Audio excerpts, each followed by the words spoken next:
Auzubillahi minasyaitonirrajim. Bismillahirrahmanirrahim. Assalamualaikum warahmatullahi wabarakatuh.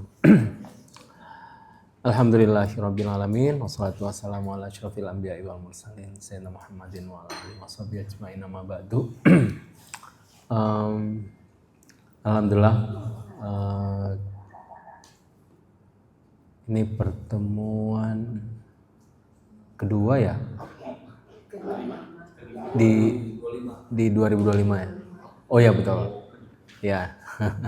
Pertemuan kedua.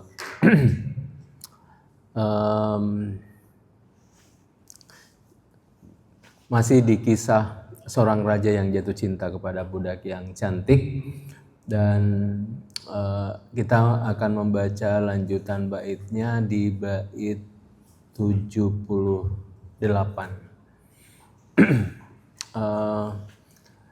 Kalau kita lihat Masnawi, judul-judulnya itu agak membingungkan ya, maksudnya tidak runut gitu.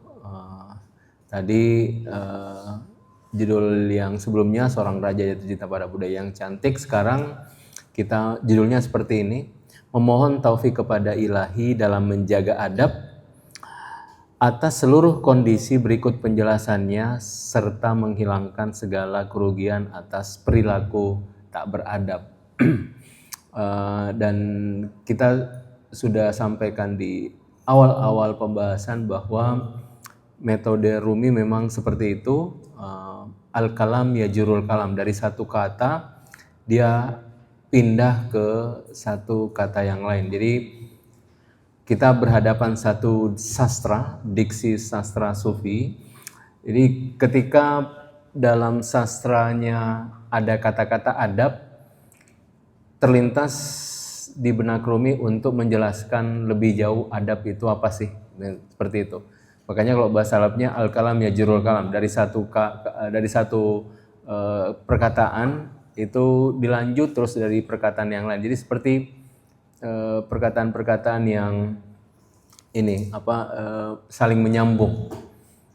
Jadi karena kebetulan dalam satu kalimat beliau menggunakan kata adab, akhirnya masuklah kisah tentang adab. Nanti setelah selesai adab, dia kembali lagi ke kisah seorang raja yang jatuh cinta pada budak yang cantik. Jadi seperti membingungkan, tetapi ya, beginilah metode Rumi yang digunakan oleh Rumi, dan ini yang membedakan dengan buku ini ya, kitab-kitab yang sangat akademik. Kalau akademik itu ya semuanya jelas ya, ada pendahuluan, kemudian setelah pendahuluan itu ada isinya, lalu kemudian kesimpulan. Nah, ini kita tidak sedang berhadapan satu kalimat akademik, tapi satu pengalaman sofistik yang dialami seorang Rumi. Makanya kalau kita tidak memahami dengan jelas metode Rumi, mungkin juga kita akan kebingungan dalam membacanya.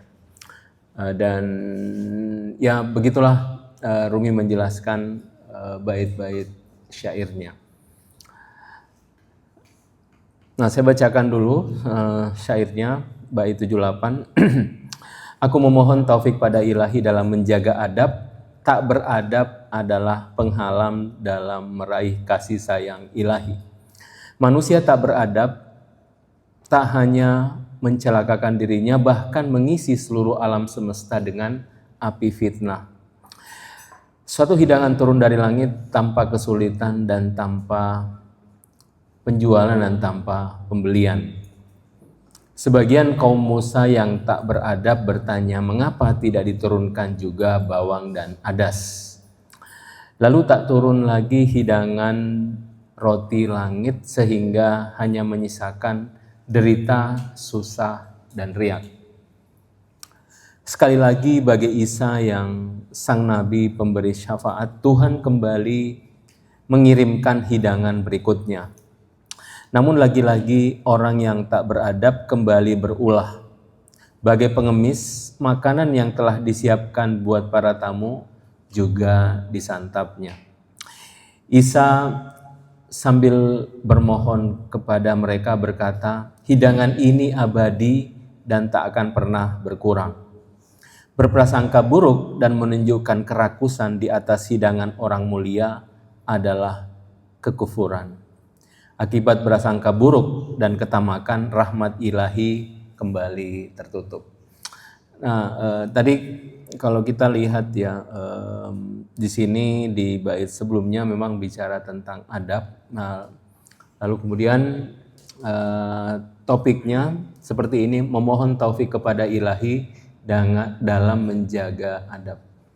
Jadi mungkin kita semua mengira kalau kita berbuat baik, kalau kita melakukan adab itu seolah-olah muncul dari diri kita sendiri. Tapi kita harus menyadari bahwa segala bentuk kebaikan yang kita lakukan dan juga sesuatu hal yang positif yang keluar dari kita sebenarnya itu dari taufik ilahi. Jadi taufik itu seperti ini, Tuhan memberikan suatu hal kepada seorang manusia dan dengan hal itu manusia bisa berbuat baik. Jadi mungkin selama ini kita mengira kalau kita berbuat baik itu dari kita sendiri. Tapi kalau dalam perspektif sufi sebenarnya kebaikan itu berasal dari ilahi. Makanya judulnya seperti itu, memohon taufik kepada ilahi dalam menjaga adab. Seorang perjalanan menuju Tuhan, dia tidak akan pernah menganggap dirinya berjalan menuju Tuhan itu sepenuhnya atas dasar keinginan dirinya. Tapi dia bisa berjalan menuju Tuhan itu karena taufik gift dari Allah Subhanahu wa taala. Makanya seorang pejalan itu tidak boleh mengandalkan dirinya dalam berjalan menuju Tuhan. Jadi kalau orang mengandalkan dirinya itu seolah-olah dia berbuat baik itu dari dirinya. Dia bisa memberikan sesuatu kepada orang lain itu dari dirinya. Tetapi semua itu adalah dari Tuhan, makanya judulnya seperti itu. Makanya di bait 78 Rumi bilang seperti ini, aku memohon taufik kepada ilahi dalam menjaga adab. Jadi bahkan dalam menjaga adab pun kita memohon kepada ilahi. Makanya kenapa kita mengucapkan dalam sholat ihdinas siratal mustaqim. Kita sholat tapi dalam sholat masih meminta petunjuk, kan? Jadi kita sudah sholat tetapi dalam sholat kita masih meminta petunjuk. Ihdinas siratal mustaqim. Kita bisa sholat saja itu karena petunjuk, itu karena taufik dari Tuhan. Tetapi dalam sholat kita masih meminta. Kenapa? Karena setiap kebaikan yang kita lakukan itu semuanya karena karunia dari Allah Subhanahu wa taala. Jadi seorang pejalan itu tidak pernah mengunggulkan dirinya. Di depan itu semuanya adalah ilahi. Jadi dia tidak akan pernah mengatakan aku yang berjalan, aku yang memberi, aku yang mengayomi, itu tidak akan pernah keluar kata-kata itu karena semuanya adalah ilahi. Nah, makanya aku mohon taufik pada ilahi dalam menjaga adab. Nah, tak beradab adalah penghalang dalam meraih kasih sayang ilahi. Orang tak beradab, jadi kalau beradab saja kita meminta kepada Tuhan, jadi beradab saja kita minta kepada Tuhan. Nah, kalau dia tidak beradab, itu otomatis ilahi tidak hadir di dalam dirinya. Nah, kalau Tuhan tidak hadir dalam dirinya, maka itu menjadi penghalang dalam meraih kasih sayang ilahi. Nanti ada penjelasannya kenapa demikian. Tapi intinya ketika Tuhan hadir dalam diri, maka jiwa seseorang itu semakin disebut dengan latif. Dia akan lembut. Nah, manusia yang tak beradab tak hanya mencelakai dirinya, bahkan mengisi seluruh alam semesta dengan api fitnah. Ini konsekuensi ya. Jadi karena Tuhan tidak hadir dalam diri kita, maka otomatis dia seluruhnya yang bekerja adalah ego ya, keakuan. dan karena yang bekerja adalah keakuan, maka dia akan bekerja seluruh eksistensi dirinya bagaimana kembali kepada dirinya. Nah, sehingga dia akan menggunakan bagaimanapun caranya sehingga yang dikedepankan itu adalah keakuan dirinya. Makanya akan mengisi seluruh dunia dengan api fitnah. Nah, dari sini kemudian Rumi mengambil suatu perumpamaan, suatu hidangan turun dari langit tanpa kesulitan dan tanpa penjualan dan tanpa pembelian. Rumi ingin menjelaskan bahwa sebenarnya inilah rezeki. Kalau rezeki itu adalah sesuatu yang kita peroleh tanpa usaha. Dia datang begitu saja, itu namanya rezeki, kan? Itu namanya rezeki. Makanya biasanya ya, kalau kita dapat sesuatu yang tiba-tiba, kita ucapan alhamdulillahnya itu biasanya berkelas ya, Pak. Ucapan sungguh-sungguh itu kalau tahu-tahu ada sesuatu yang tiba-tiba datang kepada diri kita, karena itu tanpa usaha datang begitu saja, ada seperti itu. Kata Rumi seperti itu, suatu hidangan datang dari langit tanpa kesulitan, tanpa penjualan dan tanpa pembelian.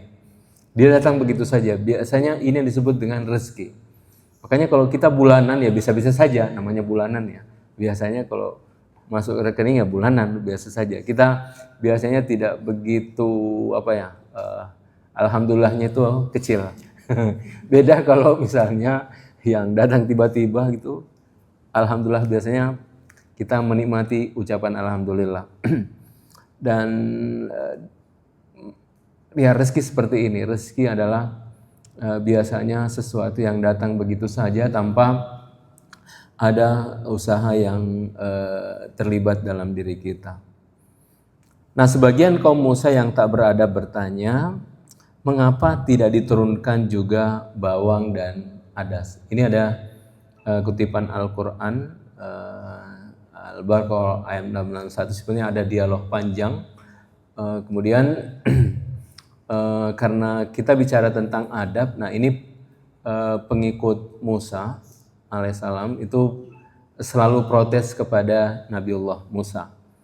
Jadi karena Tuhan turunkan makanan dari langit kepada Musa, nah kaumnya ini merasa tidak cukupnya, makanya dia protes, harusnya diturunkan juga bawang dan adas. Nah, lalu tak turun lagi hidangan roti langit sehingga hanya menyisakan derita, susah, dan riang.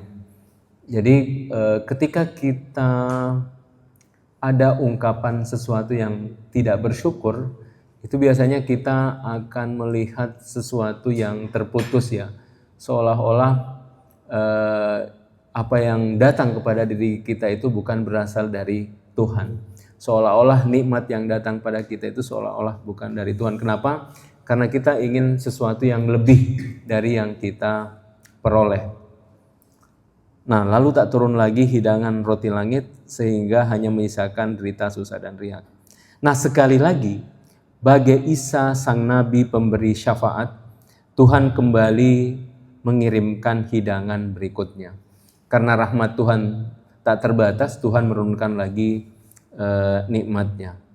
Namun lagi-lagi orang yang tak beradab kembali berulah. Bagi pengemis, makanan yang telah disiapkan untuk para tamu juga disantapnya. Ini dari tak beradab, kenapa kemudian kalau kita kembali ke bait sebelumnya akan tidak hanya mencelakai dirinya tetapi akan membuat dunia itu api fitnah ya. Karena tak beradab itu salah satu hal yang paling dominan dalam dirinya adalah ada dimensi keserakahan. Nah, sehingga kata Rumi seperti itu.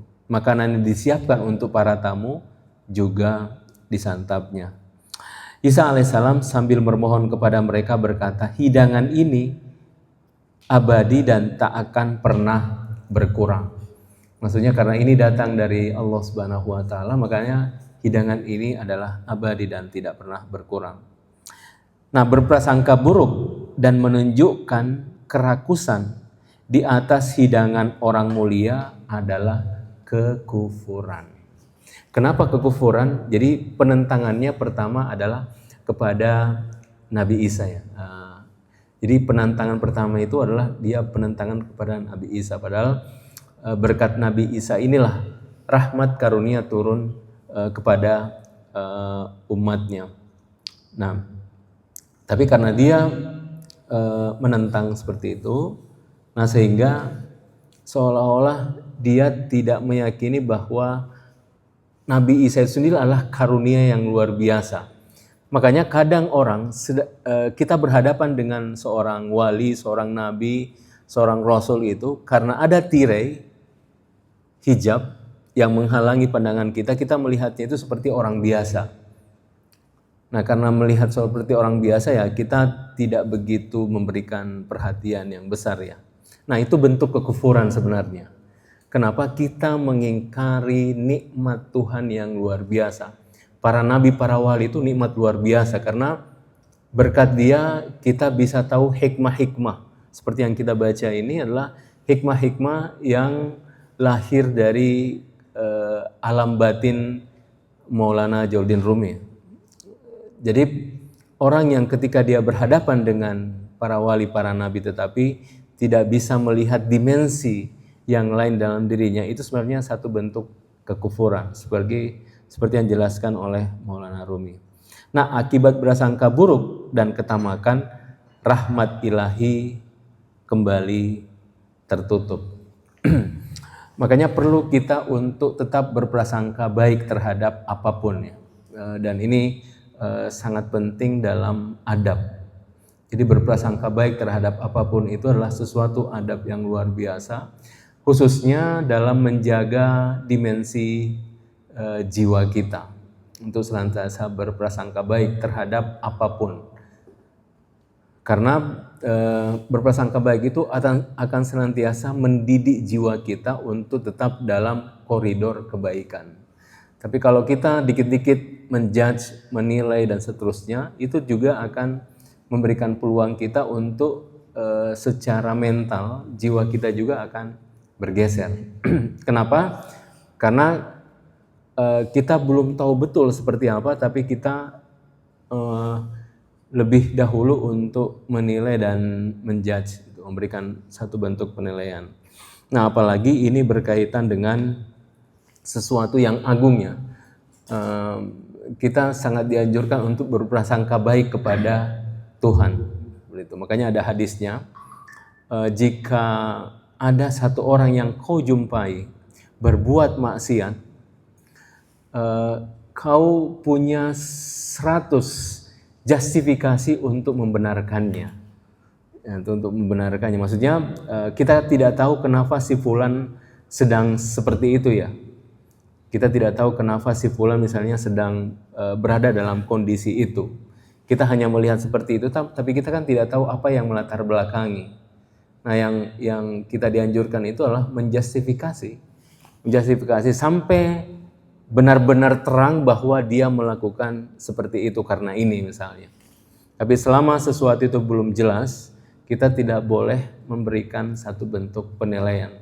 Bahkan jika dia berbuat sesuatu yang menurut kita buruk, kita berusaha untuk menjustifikasi, oh mungkin karena ini, oh mungkin karena ini. Ada satu hadis juga dijelaskan misalnya, kalau misalnya malam ini kau jumpai seseorang sedang berbuat maksiat, besoknya kau tidak berhak untuk menuduhnya, karena boleh jadi semalam dia bertobat kepada Tuhan. Jadi bertobat kepada Tuhan. Jadi sebenarnya ini adalah satu bentuk laku dalam diri untuk kita terus menjaga dimensi jiwa kita, agar kita ini bisa mengontrol, khususnya mengontrol dimensi alam khayal kita. Alam khayal, karena menjudge, menilai itu kan pertama-tama itu laku khayal ya. Laku khayal. Dan itu mungkin sesuatu yang mulai yang sederhana mungkin. Kalau kita, saya selalu jelaskan, kalau kita ke tempat keramaian, kita lihat orang berpakaian yang menurut kita norak, biasanya alam khayal kita sudah bermain, ini orang norak banget sih, pakaiannya begini banget sih gitu kan. Just gitu. Nah, kalau kita berpositive thinking, Itu artinya kita mengontrol jiwa. Sejak awal kita mendidik diri kita untuk mengontrol jiwa kita. Nah, berprasangka buruk dan menunjukkan kerakusan di atas hidangan orang mulia. Ini apalagi 5 adalah kekufuran. Kemudian 88, ketika orang-orang tak lagi memberi zakat, mendung rahmat tak datang menyelimuti langit. Ketika perbuatan zina tersebar, penyakit dan wabah akan menyebar. Nah, apapun musibah yang datang padamu, kezaliman atau kesedihan, segalanya berasal dari kelancangan dan ketidakpedulianmu. Ini menarik ya. Jadi apapun musibah yang datang padamu, kezaliman atau kesedihan, segalanya berasal dari kelancangan dan ketidakpedulianmu. Jadi ketika sesuatu terjadi, yang pertama-tama kita salahkan adalah diri kita sendiri. Jadi itu adalah bahan untuk kita introspeksi sebenarnya ketika sesuatu datang ke dalam diri kita. Suatu peristiwa mungkin yang tidak menyenangkan datang ke dalam diri kita. Nah, itu yang bahan sebenarnya untuk kita introspeksi lebih dalam. Nah, siapa saja yang lancang di jalan kekasih, dia adalah bandit bagi pejalan dan menjadi lelaki hina. Jadi siapa saja yang lancang di jalan kekasih. Jalan kekasih itu maksudnya kekasih ini maksudnya kita berjalan menuju ilahi, pesuluk ya dalam perjalanan menuju ilahi. Lancang itu simbol dari tak beradab ya. Tak beradab. Makanya di awal kita sampaikan bahwa tasawuf itu semuanya tentang adab. Tasawuf itu semuanya tentang adab. Adab kita kepada diri kita, kepada orang lain, kepada semesta, kepada ilahi terutama. Semuanya tentang adab. Dan adab itu adalah tentang mengontrol jiwa kita. Berkat adab, langit-langit itu penuh dengan bintang-bintang bercahaya. Berkat adab, para malaikat menjadi suci. Ketika malaikat bertanya kepada Tuhan, jadi ketika Tuhan mengumumkan inni ja'ilun fil ardi khalifah, saya akan menciptakan khalifah di bumi. Malaikat kemudian bertanya kepada Tuhan, ataj'alu fiha may yufsidu fiha wa yasfikud dima. Wahai Tuhanku, kenapa engkau menciptakan manusia yang kerjanya hanya berbuat tumpah darah dan kezaliman? Awanahnu nusabbihu bihamdika wa nuqaddis. Kata malaikat, bukankah kami lebih layak untuk bertasbih dan memujimu? Jawaban Tuhan sederhana, qala inni a'lamu ma la ta'lamun. Tuhan kemudian berkata kepada malaikat, aku lebih tahu apa yang engkau ketahui. Tuhan ingin menunjukkan bahwa ada hal yang melampaui dari segala yang kita pikirkan. Nah, setelah Tuhan menjawab, jawaban malaikat, subhanaka la ilma lana illa ma 'allamtana. Maha suci engkau ya Tuhanku, tidak ada yang kami ketahui kecuali yang engkau ajarkan. Jadi tidak ada yang kami ketahui kecuali yang engkau ajarkan. Dia langsung kembali ke adabnya. Adab manusia seperti itu. Kita tidak akan tahu kecuali apa yang diajarkan oleh Allah Subhanahu wa taala. Nah, itu adalah adab. Nah, gerhana matahari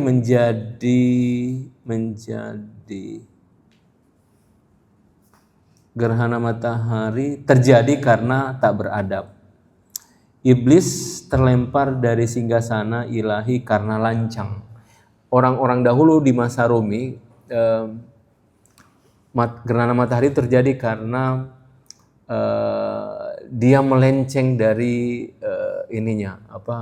perputarannya, orbitnya, dan itu karena ada kelalaian katanya gitu, seperti itu. Makanya Tuhan menghukumnya dengan gerhana seperti itu. Kan semua diciptakan ini dengan tunduk kepada Tuhan. Karena itu bahasa Quran, wa sakhkhara lakumus syamsa wal qamar. bahasa Quran itu sakhara, dan kami tundukkan langit dan bumi. Kata sakhara dalam Quran itu tunduk dengan cinta. Jadi tunduk dengan cinta. Jadi langit dan bumi ini tunduk dengan cinta. Dan ketundukan secara penciptaan, semua ketundukan itu adalah dengan cinta. Dan Quran menggunakan kata sakhara.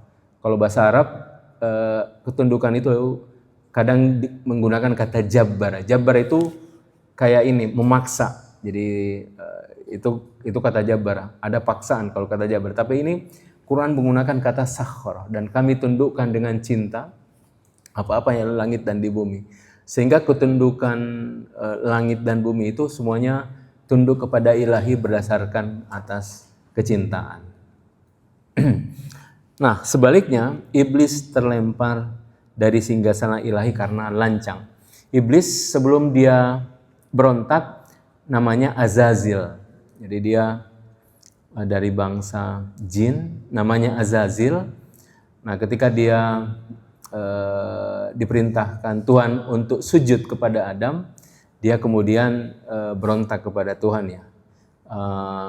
Khalaqtani min nar wal khalaqtahu min tin. Tuhan, kau ciptakan aku dari api, dia dari tanah, gitu kan. Makanya ada rasa keangkuhan dalam dirinya. Nah, keangkuhan itulah yang namanya berubah menjadi iblis. Nah, jadi dulu namanya Azazil, kemudian dia menjadi iblis. Nah, kemudian masuk lagi di tema baru. Jadi ini yang kita baca masih berhubungan dengan seorang raja yang jatuh cinta kepada budak yang cantik, cuma karena di syairnya dia mengucap satu kata adab, akhirnya dia panjang lebar menjelaskan adab. Nah, buku Rumi Masnawi seperti itu. Akhirnya kembali lagi ke kisah ini, pertemuan raja dengan tabib rohani sebagaimana yang terlihat di alam mimpinya. Nah, kalau kita tidak baca syair sebelumnya, kita akan bingung, ini sambungnya mana ya? Ini sambungnya yang sebelum ini, yang sebelum memohon taufik, seperti itu. Nah, saya potong sampai di sini dulu. Saya buka pertanyaan. Kalau tidak ada, saya lanjut. Oke. Ya, silakan. Assalamualaikum warahmatullahi wabarakatuh. Waalaikumsalam. Pertanyaan saya untuk bait yang dari 80 sampai 85. Jadi tentang kronologi hidangan. Ya. Itu turun pertama di di bait 80. Terus 81 kan kaum Musa tidak bersyukur. Kemudian bait berikutnya tidak turun. Kemudian bait 83 turun lagi. Ya. Terus 84 ya itu tidak bersyukur lagi. Terus 85 mungkin sambungan dari 83 ya. Iya. Dikirimkan kembali. Jadi berarti antara 80 terus 82 kan tidak turun lagi. Terus 83 turun. Itu kenapa bolak-balik gitu kan? Pertama itu ya. Terus kedua bait 83. Ini Tuhan dianalogikan bagai Isa sang nabi pemberi syafaat. Kenapa dipilih analogi itu oleh Jalaluddin Rumi, dan pemberi syafaat itu maksudnya bagaimana? Terima kasih.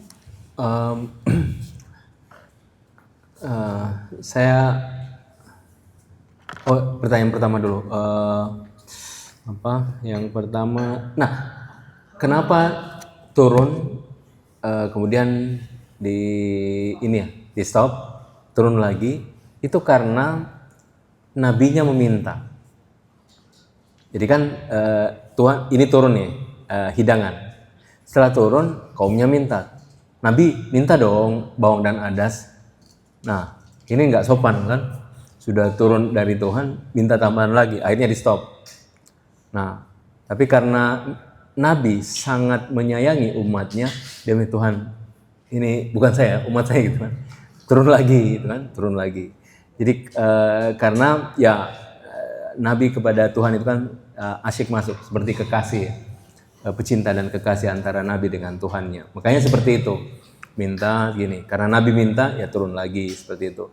Tapi kapan saja umatnya ini Tuhan tahan lagi, Nabi minta turun lagi gitu. Jadi ini simbol dari Jamal Jalal sih.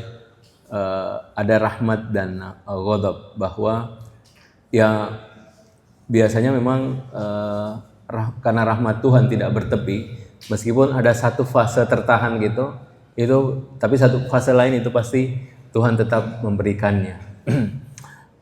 Makanya gambaran terbaik melihat Tuhan itu adalah seorang ibu. Jadi kalau kita agak kebingungan seperti apa Tuhan itu, ya kita bisa lihat bagaimana wujud seorang ibu yang ya ketika dia tahan sejenak, anaknya merengek, kasih lagi gitu kan. Tahan lagi, hanya merengek, kasih lagi gitu. Jadi kira-kira begitu penggambaran kasih sayang Tuhan. Nah, kenapa Rumi ini sangat dipengaruhi oleh Isa dan Musa? Jadi Masnawi dari kitab 1 sampai 6 itu banyak sekali tentang kisah Isa Musa. Jadi beliau seperti dalam suluknya sangat dipengaruhi oleh yang disebut dengan makom Isawiyah dan Musawiyah. Jadi kita ini ada beberapa nabi ya, nabi-nabi.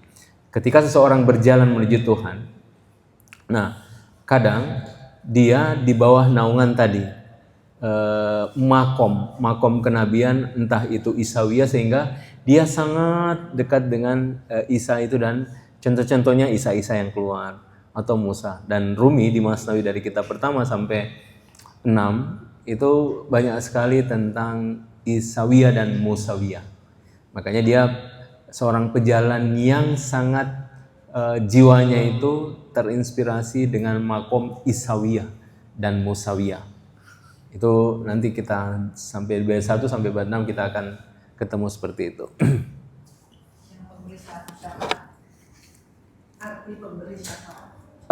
Iya, kalau kita lihat kan Nabi Isa anak kecil yang buta ya, dari lahir beliau sembuhkan. Nah itu kan gitu. Dan semua nabi pasti seperti itu. Dia pasti diberikan makom seperti itu. Karena mereka nabi ya. Dan dengan mukjizatnya ya dia bisa melakukan hal seperti itu. Ya. Kalau enggak, saya mau tanya. Saya pernah dengar, cuma saya nggak tahu ini ucapan siapa.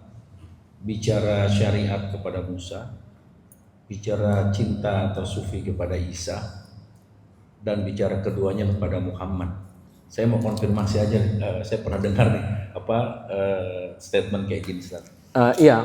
Itu dimensi, kalau saya selalu mengembalikannya kepada dimensi Jamal Jalal. Jadi bukan dalam Isa tidak ada Musa, atau bukan dalam Musa tidak ada Isa. Itu lebih kepada dominan aja. Lebih mana yang lebih di permukaan itu lebih ditonjolkan. Itu kan lebih ikoniknya ya. Ya, tapi semua itu, setiap nabi itu pasti ada jamalnya, ada jalalnya. Karena setiap jalal ada jamal, setiap jamal ada jalal, seperti itu. Oke. Ya. Ikoniknya ya. Silakan. Ini 92 gerhana matahari terjadi. 92 kan gerhana matahari terjadi karena tak beradab. Ya. Jadi kan disebutkan karena berputar tidak pada orbitnya. Padahal kan kalau gerhana matahari tetap pada orbitnya kan. Dan kenapa terus ya seperti itu kata-kata. Ya, ini keyakinan orang-orang dahulu. Keyakinan orang-orang dahulu gitu. Jadi seolah-olah orang dahulu itu memaknai gerhana itu seperti mereka sedang lalai, mataharinya yang sedang lalai. Nah, sehingga dimaknai seperti itu, matahari yang sedang lalai. Makanya pemisahannya seperti itu. Nah, lalai itu tak beradab. Jadi ada masa seolah-olah matahari itu lalai dan karena tidak beradab. Makanya contohnya matahari, gerhana dan iblis. Dua-duanya simbol tak beradab. Tapi ini hanya sastra ya. Kita akan menemukan bagaimana konteks Rumi pada zamannya dengan berbagai macam keyakinan. Salah satunya seperti ini. Jadi kita akan nanti bertemu dengan kedokterannya pada masa itu, pertaniannya, keyakinan orang-orang dahulu ya. Seperti itu. Jadi baca Rumi Masnawi itu bukan hanya pengetahuan yang kita peroleh, tetapi budayanya juga yang terjadi pada zamannya 800 tahun yang lalu.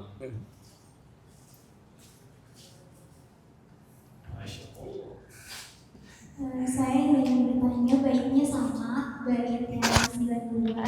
Jadi itu gerhana matahari terjadi karena tak beradab. Nah, apakah berarti fenomena gerhana matahari ini dianggap negatif oleh perspektif Rumi, ataukah seperti yang tadi Ustadz jelaskan hanya perumpamaan? Ya, ini hanya perumpamaan, sama sekali tidak meletakkan itu dalam sisi negatif. Ya, silakan Mbak Novi. Saya tuh dari dulu suka penasaran gitu ya dengan ayat yang mengapa tidak diturunkan juga bawang dan adas.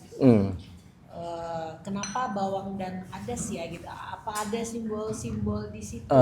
Nah, ini juga budaya pada saat itu. Jadi kalau kita ke Timur Tengah, kita akan tahu kenapa mereka suka bawang dan adas, gitu. Kalau di sini kultur kita nggak ketemu. Jadi Mbak Novi kalau umroh dan makan nasi-nasi mereka itu pasti bawang bombaynya luar biasa. Itu ada adasnya. Jadi ini bicara kultur. Nah, cuma kalau mau ditakwil itu ada takwilnya juga. Nah, gitu seperti dalam hadis. Takwilnya gimana tuh?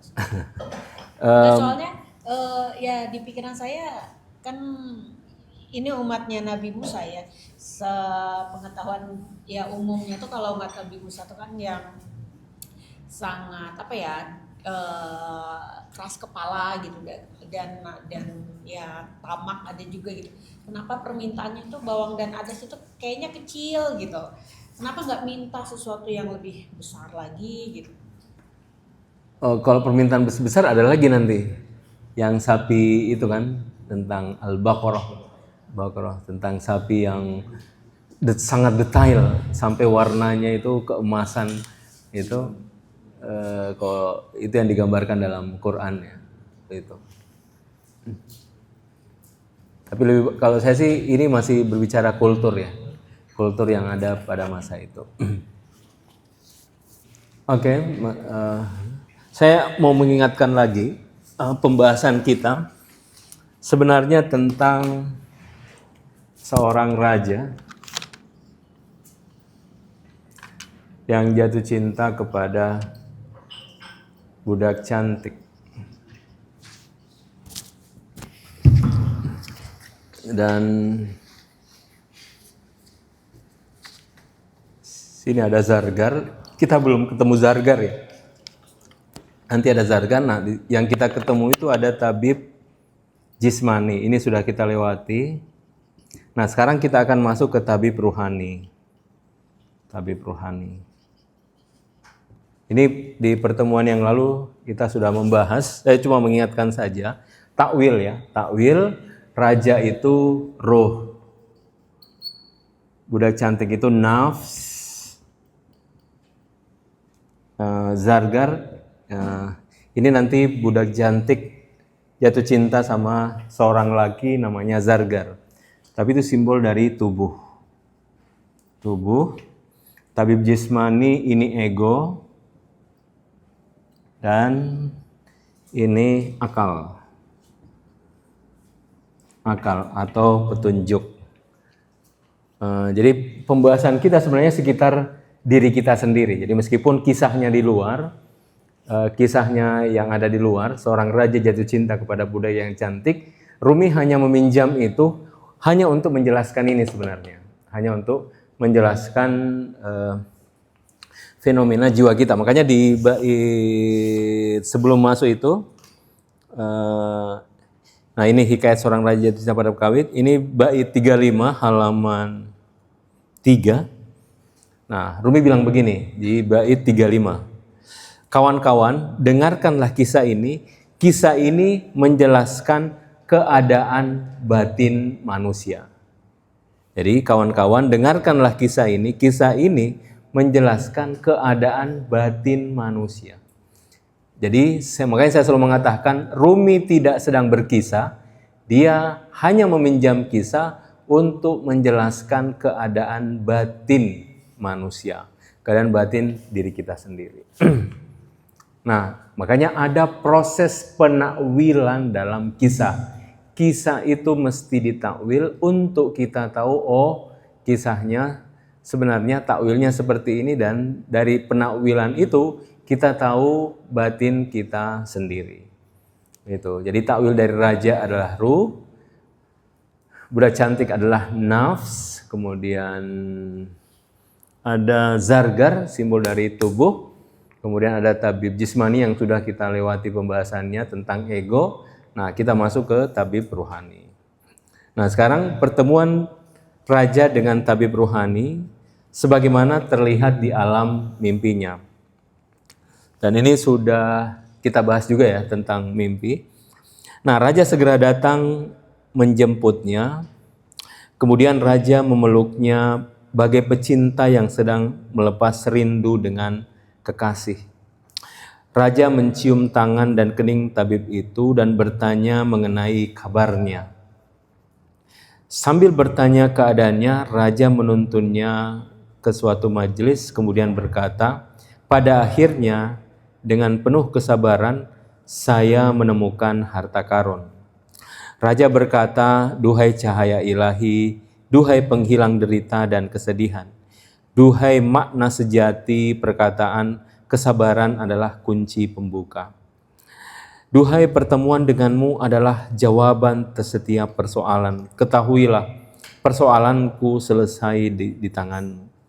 Duhai penjelas seluruh persoalan batin kami. Engkaulah penolong dan jalan keluar ketenggelaman kami.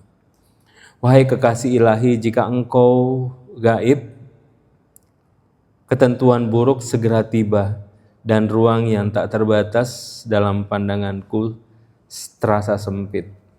Engkaulah kebahagiaan kaum pertapa. Siapa saja yang tak menghendakimu akan merasakan kehinaan. Majelis pun usai, raja meraih tangannya dan menuntun menuju singgasananya. Nah, raja segera datang menjemputnya, kemudian raja memeluknya bagai pecinta yang sedang melepas rindu dengan kekasih. Sebenarnya di sini bait-bait ini, kalimat-kalimat ini sedang menjelaskan hubungan antara murid dan mursyid. Jadi murid dan mursyid itu dia seperti asyik masuk. Murid itu pasti dia mencintai mursyidnya, gurunya ya, seperti itu. Nah, raja mencium tangan dan kening tabib itu dan bertanya mengenai kabarnya. Nah, ini budaya lagi, kita masuk budaya kultur pada saat itu. Kalau bertemu antara murid dan mursyid ya begitu, raja mencium tangan dan kening. Nah, seorang murid ketika bertemu dengan mursyid, nah murid biasanya mencium tangannya dan mencium kening. Nah, ini tradisi ya, tradisi yang ada pada masa itu. Nah, sambil bertanya keadaannya, raja menuntunnya ke suatu majelis, kemudian berkata, pada akhirnya dengan penuh kesabaran saya menemukan harta karun. Jadi kalau kita ketemu dengan seorang mursyid, seorang guru, itu seperti kita menemukan harta karun. Nah, penjelasan harta karunnya seperti ini. Raja berkata, duhai cahaya ilahi, duhai penghilang derita dan kesedihan, duhai mana sejati perkataan, kesabaran adalah kunci pembuka. Duhai pertemuan denganmu adalah jawaban setiap persoalan. Ketahuilah, persoalanku selesai denganmu. Jadi satu-satunya yang diinginkan pecinta hanya kekasihnya. Makanya ketika pecinta bertemu kekasih, semua persoalannya seperti selesai. Karena yang dia inginkan hanya kekasih. Nah, begitupun seorang murid ketika bertemu dengan mursyidnya, semua persoalannya itu selesai karena ya dia seperti menemukan mata air kecemerlangan ya ketika bertemu dengan seorang mursyid. Dia seperti menemukan mata air kecemerlangan. Makanya simbolnya seperti itu. Jadi satu-satunya yang diinginkan kekasih ya pecinta. Maksudnya satu-satunya yang diinginkan pecinta adalah kekasih. Makanya ketika ketemu kekasih, makanya bahasanya adalah semua persoalannya selesai di tanganmu. Duhai pertemuan denganmu adalah jawaban setiap persoalan. Jadi cukup bertemu, Semuanya selesai. Ketika orang fana dengan Tuhan, itu semua masalahnya selesai. Masalah berikutnya banyak. Jadi ketika bertemu dengan Tuhan, itu semua masalahnya selesai karena dia fana dengan ilahi. Jadi duhai penjelasan seluruh persoalan batin kami, Engkaulah penolong dan jalan keluar ketenggelaman kami. Wahai kekasih ilahi, jika Engkau gaib, ketentuan buruk segera tiba dan ruang yang tak terbatas dalam pandanganku terasa sempit.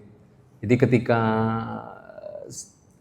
mursyid tidak ada, seorang guru rohani tidak ada, ya meskipun terang ya, semua akan terasa gelap. Meskipun luas, akan terasa sempit. Kenapa? Karena tidak ada yang berikan ruh di dalam batin kita. Ruh itu yang menghidupkan.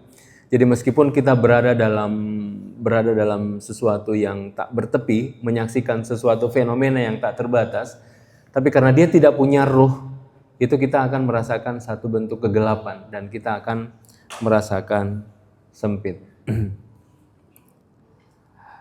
Nah, Engkaulah kebahagiaan kaum pertapa. Siapa saja yang tak menghendakimu akan merasakan kehinaan. Mungkin belum saat ini, tapi dia akan menyesal nanti ketika berpisah dengannya. Nah, majelis pun usai, raja meraih tangannya dan menuntun menuju singgasananya. Jadi raja meraih tangannya dan menuntun ke singgasananya. Itu simbol sebenarnya. Jadi ketika seorang murid bertemu dengan mursyid, dia memasukkan seluruh dirinya itu ke dalam hatinya. Itu simbolnya. Dia menuntun singgasananya. Jadi dia meraih tangannya dan menuntunnya menuju singgasananya. Itu takwil dari ketika seorang bertemu dengan mursyid, mursyid itu akan dia letakkan di dalam hatinya. Dia akan menjadi penuntun untuk berjalan menuju ilahi. Nah, sebelum saya lanjut, masih ada pertanyaan?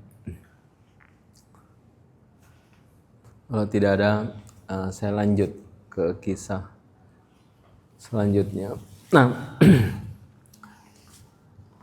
raja mengantar tabib rohani menuju tempat budak agar si tabib melihat kondisi budak itu. Raja menjelaskan penyakit budak itu dan mendudukkannya di samping kepala budak itu. Tabib melihat warna wajah, memeriksa nadi, menyaksikan tanda-tanda sakit dan mendengarkan kesah pilu budak itu. Kata tabib, tak satupun obat yang diberikan tabib sebelumnya mampu menyembuhkannya, malah memperparah sakit budak itu. Ini tabib yang mana? Tabib yang kita bahas sebelumnya, tabib jismani, yang simbol dari ego ya. Dia mengatakan, aku yang bisa menyembuhkan. Kami bagi Isa yang bisa menyembuhkan. Itu bahasa tabib jismani yang sebelumnya. Nah, tabib sebelumnya tak memahami kondisi penyakit batin. Nah, ini penyakit batin budak itu. Aku berlindung kepada ilahi atas keangkuhan mereka. Jadi tabib jismani itu adalah simbol dari keangkuhan atau ego. Nah, tabib menyaksikan derita itu dan tahu sebabnya, tapi ia menyembunyikannya dari raja.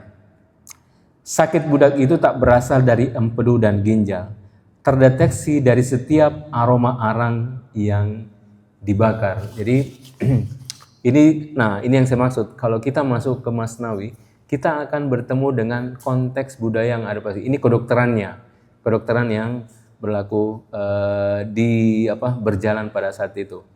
Itu seperti ada sesuatu yang dibakar, kemudian dari situ mereka mendeteksi suatu penyakit ya. Nah, terdengar dari rintihan budak itu menandakan keluhannya berasal dari hati.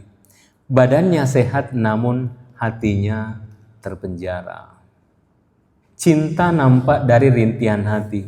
Sungguh tak ada sakit seperti sakit hati. Nah, di zaman Rumi, orang jatuh cinta itu dianggap penyakit. Cinta itu penyakit di zaman Rumi, seperti itu. Ini kita lagi kembali ke kedokteran pada masa itu. Jadi Makanya kalau kita buka kitab Ikhwanus Sifa, ada kitab Ikhwanus Sifa. Kitab Ikhwanus Sifa itu juga menjelaskan kalau cinta itu adalah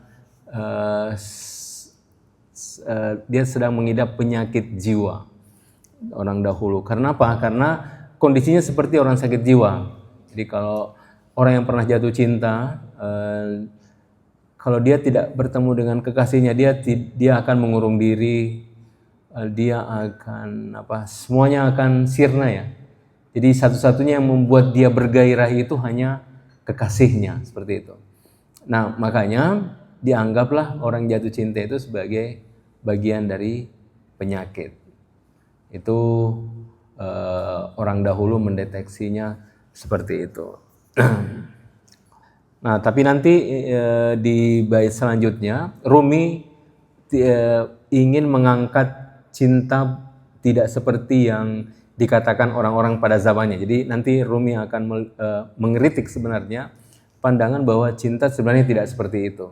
Insya Allah 2 minggu lagi kita bertemu. Dan sekarang yang mau bertanya silahkan. Ini tanya bebas ya. Yang saya silahkan. Saya akhiri sampai di sini. Billahi taufiq hidayah. Assalamualaikum warahmatullahi wabarakatuh. Ya, assalamualaikum Mas Itas. Mungkin mau nanya atau apa ya? Soal si percintaan ini, maksudnya saya mau nanya juga agak bingung mau nanya gimana ya. Tapi poinnya adalah kan Rumi ini kan selalu tentang cinta ya kan. Tapi banyak tentu di di syair-syair Rumi kan juga sebenarnya sifatnya kan alegori. Iya. Bercinta ilahi gitu kan. Tapi at the same time tadi kan Ustadz juga bilang atau saya mungkin salah ya. Berarti gini ya. Gimana ya? Intinya adalah apakah si Rumi juga at that time memahami atau memaklumi atau memberikan dukungan pada orang yang jatuh cinta benar kepada manusia. Jadi misalnya gimana caranya ya? Kapan dia ngomong ketika, karena saya tahu juga, saya juga sering dengar saya Rumi tentang tentang orang yang patah hati itu adalah luka, ya, kayak gitu gitulah ya. Bahwa luka itu atau orang patah hati itu adalah jalan menuju Tuhan dan segala macam gitu. Tapi maksud saya pertanyaan saya adalah bagaimana dia memposisikan diri ketika dia bicara soal alegori. Karena dia sering pakai perumpamaan cinta perempuan laki-laki kan, atau memang ketika dia beneran ngomong soal cinta antara dua pasang kasih, kayak misalkan Laila dan Majnun gitu, atau apa ya? Ya Laila Majnun atau apa sih namanya? Dan gimana dia mengaitkan kedua contoh itu gitu. Maksudnya ngerti kan? Iya, tahu. Thank you, Tat. Ya. Nah, memang kalau kita masuk ke sastra sufi, mungkin pertanyaan ini akan selalu muncul karena meskipun misalnya para sufi termasuk Rumi ketika berbicara cinta pasti berbicara tentang cinta Tuhan, cinta ilahi. Tapi perumpamaan-perumpamaannya itu memang kadang diambil dari seperti tadi kisah Laila Majnun. Nanti juga kita akan ketemu kisah Laila Majnun di sini. Seperti tadi yang baru saja kita baca, raja yang jatuh cinta pada budak yang cantik, gitu kan? Nah, kenapa demikian? Karena poinnya begini, bahwa cinta apapun objeknya rasanya sama. Jadi orang cinta kepada Tuhan, orang cinta kepada sesama, cintanya itu rasanya sama. Rasanya sama. Jadi tidak ada bedanya. Jadi orang cinta kepada Tuhan, cinta kepada sesama, itu rasanya sama. Bahwa dia sedang mengalami yang disebut dengan jatuh cinta. Rasanya sama. Jadi menurut para sufi, apapun cinta itu adalah rasanya sama. Makanya kenapa para sufi mengambil contoh-contoh itu untuk menjelaskan pengalaman batinnya yang dia alami dan objeknya Tuhan. Tapi ini kan sulit dipahami. Nah, untuk mudah dipahami diambillah contoh-contoh yang Laila Majnun, yang tadi raja jatuh cinta pada budak yang cantik. Kenapa diambil seperti itu? Karena rasanya sama. Jadi rasa sama, pengalaman berbeda. Para sufi dengan Tuhan, kita dengan sesama. Gitu. Tapi rasanya sama. Sama-sama cinta. Begitu. Itulah kenapa para sufi meletakkan syahwat itu juga bagian dari cinta, tapi dalam tingkat yang paling rendah. Jadi syahwat itu pun adalah dianggap sebagai cinta, tapi dalam derajat yang paling rendah. Seperti itu. Oh menarik, jadi sebenarnya cinta sama pun kalau di sudut Iya. pandang sufi itu sama ya? Sama, rasanya sama. Objeknya yang berbeda. Satu objek tak terbatas, satu objek terbatas. Tapi rasanya sama. Sama-sama Cara bucin. mindahinnya gimana? Apa? Ya, ada sufi itu kan soal ada ajaran cinta kan. Iya. Makanya dia banyak pakai simbol Betul. cinta. Tapi cara mindahinnya gimana, Tat? Cara Gesernya. nggak bisa, Eh? nggak bisa. Saya Ini bukan sesuatu yang seenak kita untuk. Misal kita lagi patah hati nih sama perempuan, putusin. Sakit kan, karena dan kata orang kan kalau itu sakit berarti itu cinta kan. Dan nggak bisa didefinisikan.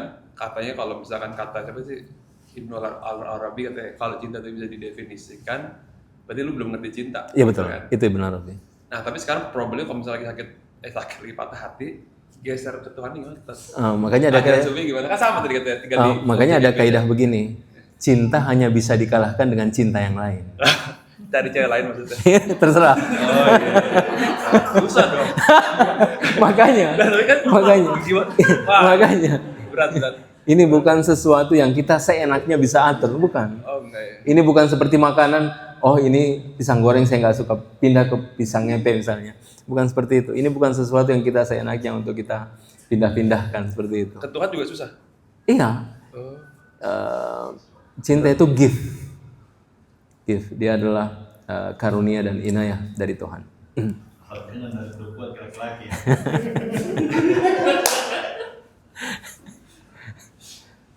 Gitu. Mau tanya, apakah dalam Masnawi ini Rumi menjelaskan bagaimana kita menemukan cinta kita? Dalam hal ini cinta itu guru kita. Bagaimana cara kita udah menemukan bahwa emang ini guru yang aku cari-cari. Karena pengalaman berkali-kali kita merasa udah ketemu guru, ternyata pada saat perjalanannya rasanya kok nggak bener ya ternyata. Aku nggak cocok, bukan nggak cocok ya. Yang tadinya rasanya manis ternyata nggak manis sih orang guru ini. Ternyata yang aku rasakan nggak manis, getir. Misalnya pindah ya, tadi kan bilang pindah dari guru lainnya. Gak juga, gak kerasa juga. Nah, itu apakah di Masnawi ini Rumi memberikan tips ya? Gimana kita menemukan guru yang kita cari-cari yang mengobati sakit hati kita ini? Kerinduan pada guru itu aja. Asik. Ya betul sekali. Memang sulit untuk menemukan guru ya. Dan kalau saya pribadi meyakini guru itu cocok-cocokan, jodoh-jodohan. Ada yang suka si fulan, ada yang suka si fulan, misalnya. Macam setiap orang itu, dari guru itu sebenarnya cerminan dari jiwa kita sendiri. Jadi guru itu sebenarnya cermin dari jiwa kita sendiri. Makanya itu yang saya maksud ya, cocok-cocokan, jodoh-jodohan.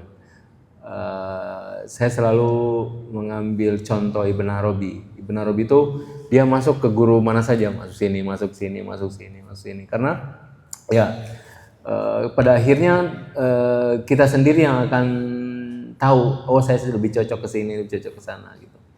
Jadi guru itu memang trial and error aja. Nggak bisa kita dari luar melihat, oh ini lebih baik dari nggak bisa. Harus masuk dulu, oh nggak cocok. Jadi coba aja terus. Gitu. Ada guru mungkin di sana, tempat sana, ke sana saja gitu. Ibn Arabi di tiap tempat itu dia masuk berjumpa dengan guru-guru. Gitu. Makanya saya kalau guru selalu mengambil contoh tokoh sufi Ibn Arabi. Dia tidak pernah fanatik kepada satu guru. Gak pernah fanatik terhadap satu guru. Dia masuk kemana saja, guru mana saya belajar. Dan itu justru memperkaya beliau. Kasih. Tentang bait 110 yang sakit hati. Tadi kan Ustadz bilang itu penyakit ya di zaman itu. Zaman itu. Dikategorikan sebagai penyakit. Nah yang dikategorikan sebagai penyakit itu maksudnya tuh apa sih? Psikologi. Hatinya aja. Kayak tadi Mas itu. Iya, bagian penyakit jiwa. Bagian penyakit jiwa. Iya. Nah, nanti Mas itu kalau jatuh cinta misalnya ada laki-laki saat itu jatuh cinta kepada tetangganya perempuan. Itu dikategorikan penyakit jiwa juga. Dulu. Iya, maksudnya. Iya. Pokoknya jatuh cinta itu dianggap orang yang sedang sakit. Jatuh cintanya ya. Jatuh cintanya. Jadi bukan yang pas sakit hatinya kalau Bukan. Secara Bukan. keseluruhan gitu. Apa Iya. itu dari bagian dari budaya sana ya. Jadi maksudnya bukan. buat ini Ustadz maksudnya untuk buat kan zaman dulu kan matchmaking ya. Kalau nikah kan orang kan dijodoh-jodohkan gitu. Oh iya. Jadi antara keluarga A sama keluarga B udah janjian nih. Iya. Jadi dengan demikian jatuh cinta dilarang gitu karena nanti perjodohannya nggak terjadi antara keluarga A dan B. Jadi lama-lama dikategorikan sebagai penyakit jiwa agar orang tidak jatuh cinta, agar tidak merusak apa sih namanya rencana para keluarga apa begitu ya Ustadz? Enggak, itu karena orang yang jatuh cinta ciri-cirinya itu mirip dengan orang yang sedang sakit jiwa. Enggak mau makan, sulit tidur. Itu kayak di lagu-lagu itu, aku mau tidur ingat kamu, mau makan ingat kamu, aku mau itu kan sama kayak orang sakit jiwa seperti itu. Jadi tanda-tandanya itu kayak orang sakit jiwa, sehingga di zaman dulu orang jatuh cinta dianggap sebagai penyakit, dia sedang sakit jiwa. Terus ada pengobatannya nggak saat itu? Nah, nanti kita lihat cara pengobatan Rumi di sini.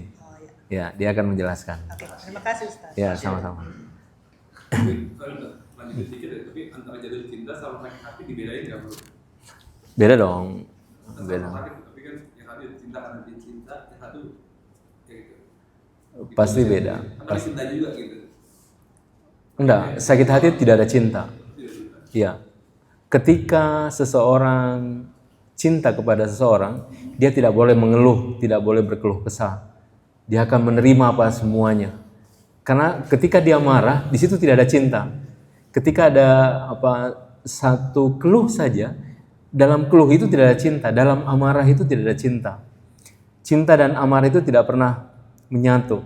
Cinta dan berkeluh kesah itu tidak pernah menyatu.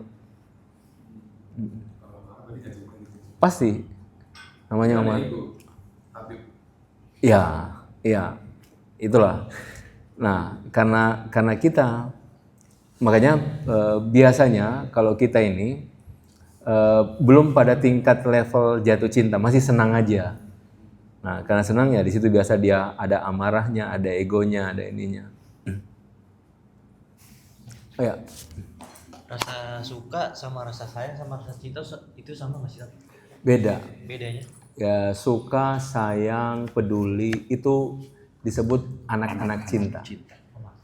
Ya, jadi fondasi dasarnya itu cinta. Nah, dari cinta itu melahirkan ada kasih sayangnya, ada peduliannya, ada ininya. Ya, fondasi dasarnya itu adalah cinta. Makanya saya selalu membedakan orang pacaran dan orang yang sudah nikah. Kalau orang pacaran itu lebih dominan cintanya. Orang yang sudah menikah, yang lebih dominan itu anak-anak cintanya, kasih sayangnya, kepeduliannya. Nah, kadang bertanya, saya kok tidak merasakan cinta? Enggak, cintanya ada tapi terpendam. Itu di bawah. Beda waktu dia pacaran. Waktu pacaran itu yang di atas cintanya lebih dominan yang berlaku ya. Seperti itu. Makanya dia berkata dunia ini milik kita berdua karena cintanya lebih dominan. Nah, setelah menikah, nah cintanya yang di bawah terpendam, yang muncul itu rasa kasih sayangnya, kepeduliannya seperti itu. Berarti kalau udah nikah gitu rasa cintanya terkikis sama rasa sayang? Bukan terkikis, terpendam. Beda ya, bukan terkikis, terpendam. Sama yang lain juga bisa.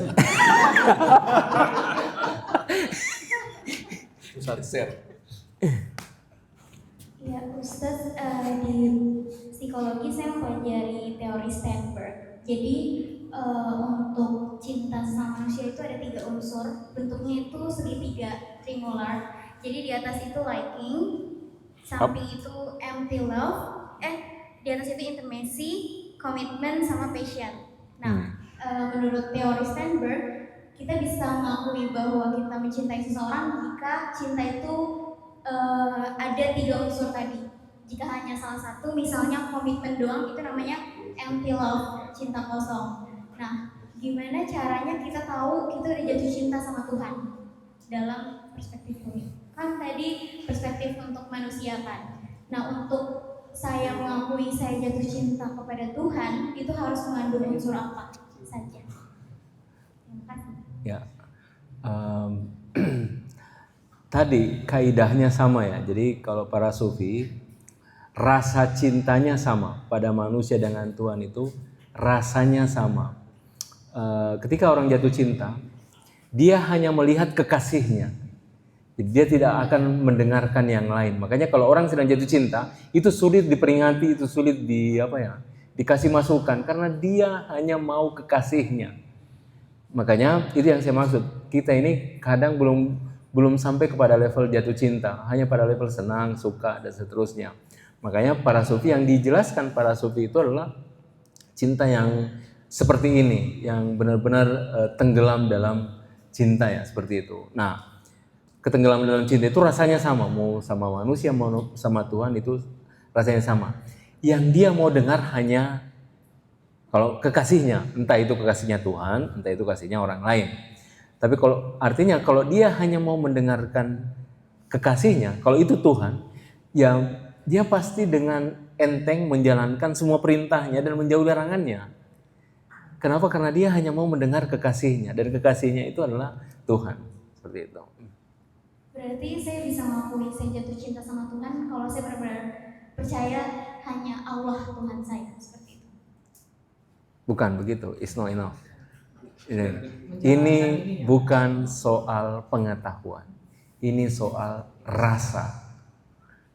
Jadi yang membuat saya berjalan melakukan sesuatu bukan lagi kognitif, tapi ada rasa kerinduan yang mendalam untuk saya melaksanakan sholat, saya melaksanakan puasa, seperti itu.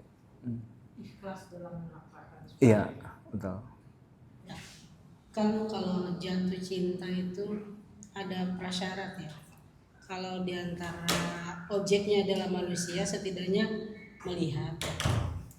Nah, bagaimana kemudian ada penyaksian sebenarnya. Ada objek yang bisa kita lihat pakai indera ketika jatuh cinta sesama objek manusia. Tapi kalau jatuh cinta sama Tuhan itu kan penyaksiannya sulit nih Kak.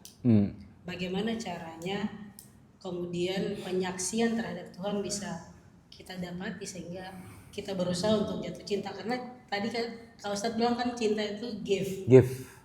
Kemudian kalau yang tidak dapat give kan juga nggak apa-apa kalau mencari kan. Nah mencari itu butuh penyaksian kalau saya. Jadi gimana caranya menemukan penyaksian itu? Betul sekali, kita mudah jatuh cinta kalau objeknya terlihat, bisa kita rasakan gitu. Kita mudah jatuh cinta kepada lukisan. Kenapa? Karena lukisan itu kita lihat keindahannya, kita bisa menyentuh lukisan itu sehingga ya kita bisa mudah jatuh cinta kepada sebuah lukisan. Tapi ini Tuhan adalah sesuatu yang tidak tersimbolkan oleh apapun karena dia zat dia tidak terbatas, tak terhingga. Sesuatu yang tidak terbatas, tak terhingga tidak mungkin kita menggambarkan di dalam pikiran. Yang bisa kita gambarkan dalam pikiran adalah sesuatu yang terbatas. Kalau objeknya tidak terbatas, itu tidak mungkin tergambarkan di dalam pikiran kita. Nah, oleh karena itu, jalan satu-satunya adalah ma'rifat. Makanya ada ayat Qur'annya, wallazina amanu asyaddu hubban lillah. Orang yang beriman itu cintanya berlebih kepada Tuhan. Iman ini maksudnya ma'rifat. Jadi jalan satu-satunya untuk mendapatkan cinta Tuhan itu ma'rifat. Karena Tuhan itu bukan sesuatu yang bisa kita lihat, kita sentuh, kita rasakan, objek yang bisa kita tunjuk, kan? Nah, sehingga jalan satunya adalah ma'rifat. Makanya ada ayatnya seperti itu. Wallazina amanu, orang yang beriman. Iman ini maksudnya ma'rifat. Asyaddu hubban lillah, cintanya berlebih kepada Tuhan. Kenapa ma'rifat? Karena dengan ma'rifat itu akan tergambarkan secara kognitif. Akan tergambarkan secara nalar kita. Jadi meskipun kita tidak bisa melihat secara fisik, tapi bisa kita rasakan secara nalar kita. Makanya Ibnu Sina membagi kebahagiaan itu ada kebahagiaan material, ada kebahagiaan non fisik. Kebahagiaan non fisik. Ya, kebahagiaan non fisik itu aspek-aspeknya juga adalah sesuatu yang bersifat non fisik. Nah, makanya caranya itu tidak ada yang lain kecuali ma'rifat. Nah, ma'rifat ini diraih dengan tadi, dengan pengalaman yang kita peroleh dari laku. Jadi ma'rifat itu beda dengan knowledge ya, beda dengan pengetahuan. Kalau pengetahuan itu bisa kita baca, berdiskusi seperti ini, kita bisa dapatkan pengetahuan. Tapi ma'rifat itu diperoleh dengan pengalaman. Jadi pengetahuan yang kita peroleh dengan pengalaman itulah ma'rifat. Jadi pengetahuan yang kita peroleh dari pengalaman itulah ma'rifat. Nah, ini bedanya dengan knowledge. Knowledge itu kita baca, tanya ChatGPT, dapat kan?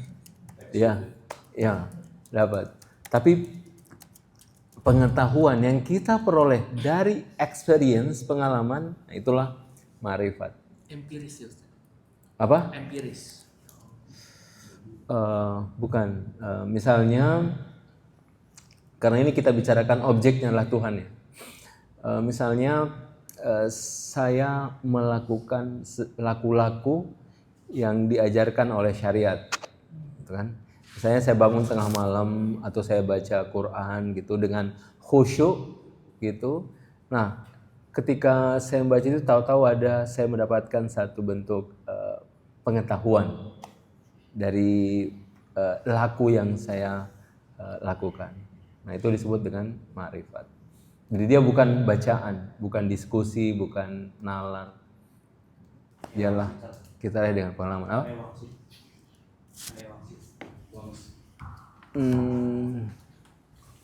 Beda, karena wangsit itu bisa datang kapan saja. Atau gini Ustaz, ketika ada seseorang yang mungkin pada zaman beberapa tahun yang lalu dia banyak melakukan keburukan-keburukan, tapi di situ dia ada di ujung di kehidupan sekarangnya itu dia menemukan sebuah epifani, sebuah titik balik yang dia merasakan, oh kok sekarang hidup saya ini susah itu susah. Nah, dalam pengertiannya orang yang menyadari atas apa yang terjadi hari ini adalah akibat dari perbuatan dia yang dulu, dan dia down, maksudnya down tuh dia menurunkan emosi kekesalan atau dalam bentuk penyesalan, bahasa syariatnya bertaubat, dan akhirnya dia mengembalikan, ya sudahlah saya jalani ini sebagai akibat dari perbuatan saya. Apakah itu bisa dimasukkan ke bagian ma'rifat? Dia tidak menyalahkan siapapun atas apa yang dia alami, kayak seperti tadi bahwa bahwa apa yang kamu alami itu adalah ketidaksopanannya. Nah, dan dia menyadari ketidaksopanannya. Apakah itu bentuk dari ma'rifat? Ya, betul. Gitu ya. Ya, karena dari pengalaman-pengalaman itu muncullah satu bentuk kesadaran. Ya, pemikiran baru gitu ya. Lahir kesadaran, baru ya. Kesadaran tentang bagaimana seharusnya dia bertindak, bagaimana seharusnya dia merespon. Ya, itu bisa dianggap. Itu bisa masuk ke ma'rifat ya. Karena saya juga pernah ingat sebuah statement dari Amirul Mukminin Imam Ali bin Abi Thalib bahwa seseorang layak mengucapkan astagfirullahalazim ketika dia sudah hilangkan unsur haram dari dalam tubuhnya. Sampai akhirnya, oh iya deh, gue salah, maaf Tuhan, baru dia bisa mengucapkan astagfirullah. Itu bagian dari ma'rifat ya. Ya, betul sekali. Ya. Kan tadi ada di sini di awal kan ada apa sih namanya, yang kalau kita meminta gift lah ya. Iya. Gift ya. Nah, kan misalnya seorang penjahat nih, itu belum tentu, tadi kan Ustadz bilang juga kan berbuat maksiat bisa aja paginya sudah bertobat. Kan banyak juga ada cerita juga kalau misalnya dia penjahat tapi kalau sudah bertobat atau bertobat dia bisa masuk diampuni masuk surga, kira-kira gitu ya. Nah, gift itu gimana? Berarti benar-benar dikasih sama Allah itu gift itu. Terus kalau gimana ya, kadang-kadang ada yang dapat gift ada yang enggak gitu ya. Jadi artinya gimana nih ceritanya. Tapi saya pernah mendengar juga nih, ada misalnya memang diciptakan ada yang jahat dan ada yang baik.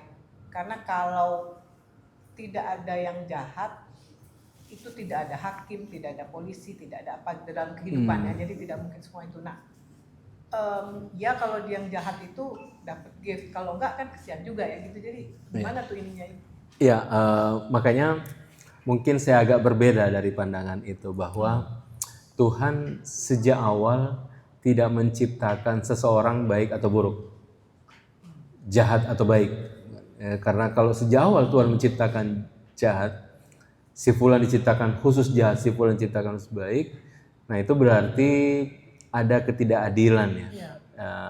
Dan itu tidak sesuai dengan nama Tuhan Al-Hakim, yang maha bijaksana. Tuhan kita sebut dengan yang maha mengetahui, yang maha bijaksana. Artinya kalau kita menyadari bahwa salah satu nama Tuhan adalah Al-Alim, Al-Hakim, yang maha mengetahui dan maha bijaksana, maka kita harus menyadari bahwa penciptaan itu semuanya baik. Makanya Ahsanal Khaliqin, salah satu nama Tuhan kan yang paling baik menciptakan, Ahsanal Khaliqin. Kenapa? Karena semua ciptaannya baik. Dan itu juga dijelaskan dalam ayat Al-Quran, wa ma asabaka min hasanatin faminallah wa ma asabaka min sayyi'atin famin nafsik. Semua kebaikan dari Tuhan, keburukan dari diri kalian. Dan itu ditegaskan Allah Subhanahu wa taala dalam ayat Al-Quran. Artinya sebenarnya baik buruk itu adalah pilihan manusia itu sendiri.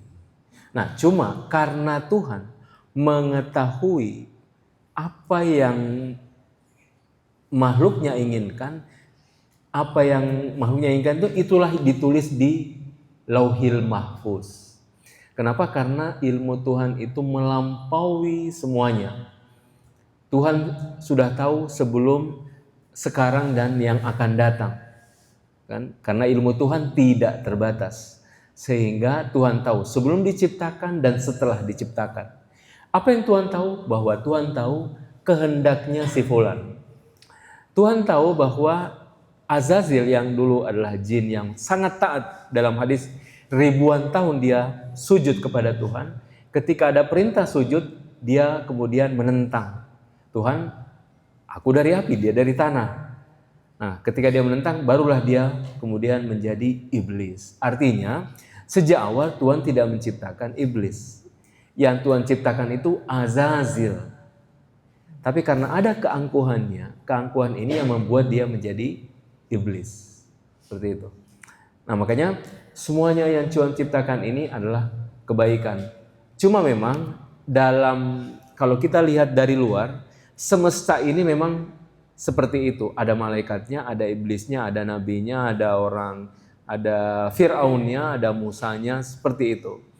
Ya, karena ya semua itu sebenarnya penggambaran dari hakikat Tuhan yang tidak terbatas ya, sisi lain.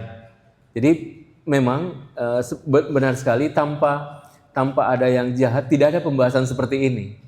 Kita bahas seperti ini kan untuk bagaimana kita meningkatkan kualitas jiwa kita agar kita juga tidak jatuh kepada yang jahat tadi. Dan bayangkan kalau semuanya manusia diciptakan baik semua ya, tentu tidak ada gerak. Kan tidak ada gerak seperti itu. Itu hikmahnya satu lain. Tetapi sejak awal Tuhan tidak menciptakan seperti itu. Tuhan menciptakan dikasih akal, dikasih khayal, dikasih syahwat, dikasih semua Tuhan kasih. Nah, ini terserah mau diapakan. Nah, ada outputnya baik, ada outputnya buruk. Seperti itu.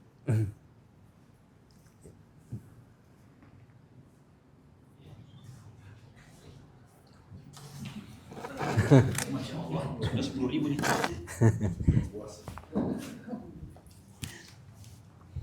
Maaf ya teman-teman. Nanya dulu. Nyambung yang tadi Ustadz. Jadi kan Tuhan tidak menciptakan yang buruk. Apa itu namanya? Itu berasal dari kita sendiri. Nah, kita sendiri kan berasal dari Tuhan gitu. Jadi maksudnya keburukan kan juga diciptakan Tuhan gitu. Kan misalnya nih ya. Keburukan, lo mau pakai apa enggak gitu kan ya? Enggak ya. Enggak. Jadi makanya keburukan dari kita. Nah, kita ya. kan diciptakan Tuhan, intinya gitu. Jadi dari mana itu keburukan? Saya tanya dulu, apakah ada keburukan di dalam diri Tuhan? Tidak ada. Nah, kaidahnya yang tak punya tak mungkin memberi. Karena Tuhan tidak punya keburukan, mustahil Tuhan memberikan keburukan. Kalau saya punya keburukan, saya bisa memberikan keburukan. Tuhan dalam dirinya hanya kebaikan mutlak. Tuhan tidak punya keburukan. Sehingga kaidahnya yang tak punya tak mungkin memberi. Sehingga karena Tuhan tidak punya keburukan, tidak mustahil Tuhan memberikan keburukan kepada seseorang. Cuma contoh yang paling baik seperti ini. Syahwat itu baik atau tidak? Baik. Oke. Baik. Nah, kenapa dia baik? Karena dia dari Tuhan. Oke. Kenapa dia buruk?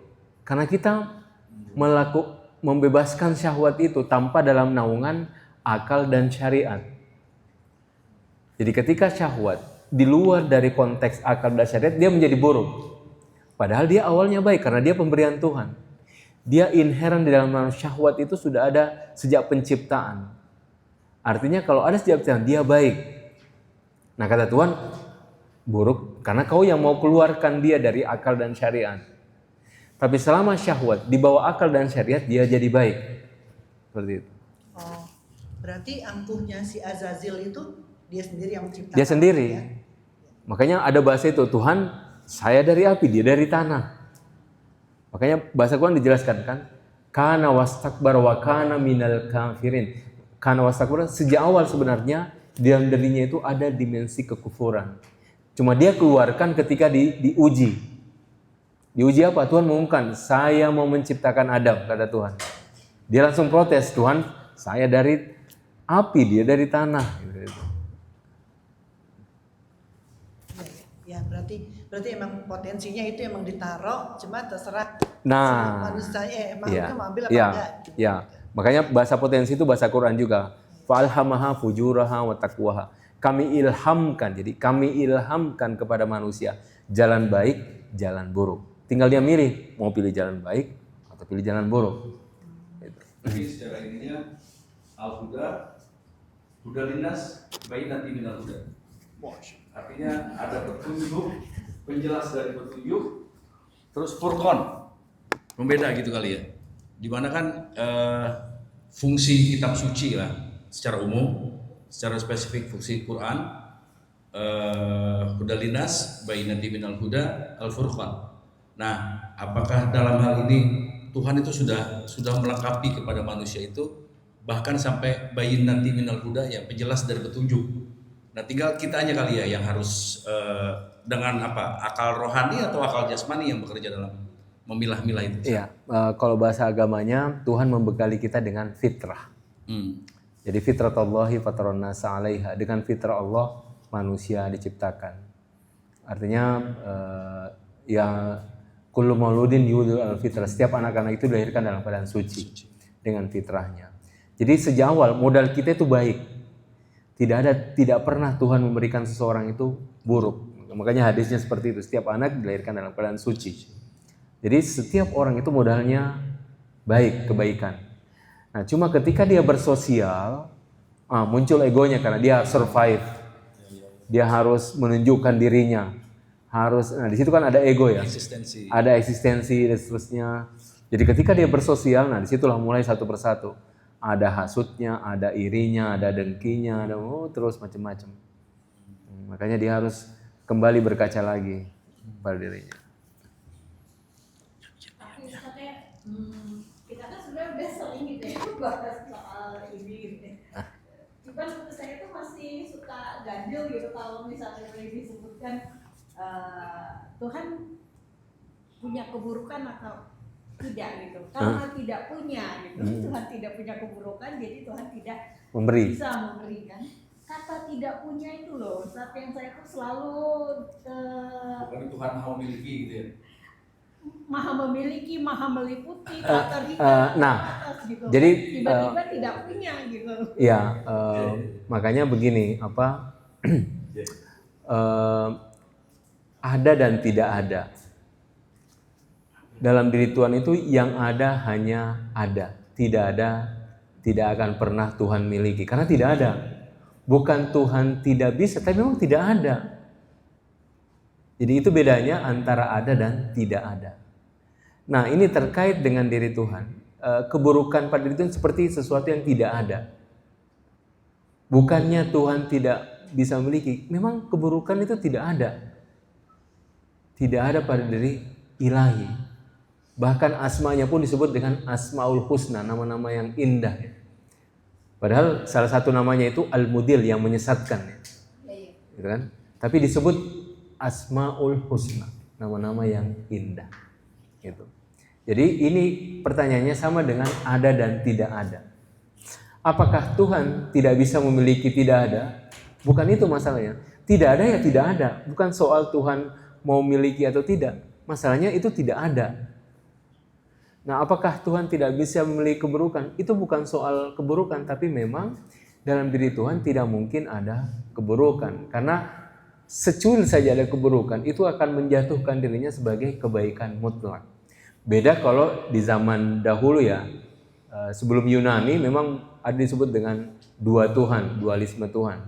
Ada Tuhan baik, ada Tuhan buruk. Ada Tuhan buruk itu menciptakan keburukan saja, Tuhan baik menciptakan kebaikan. Tapi ini kan tidak sesuai dengan tauhid. Tauhid kita itu manunggal,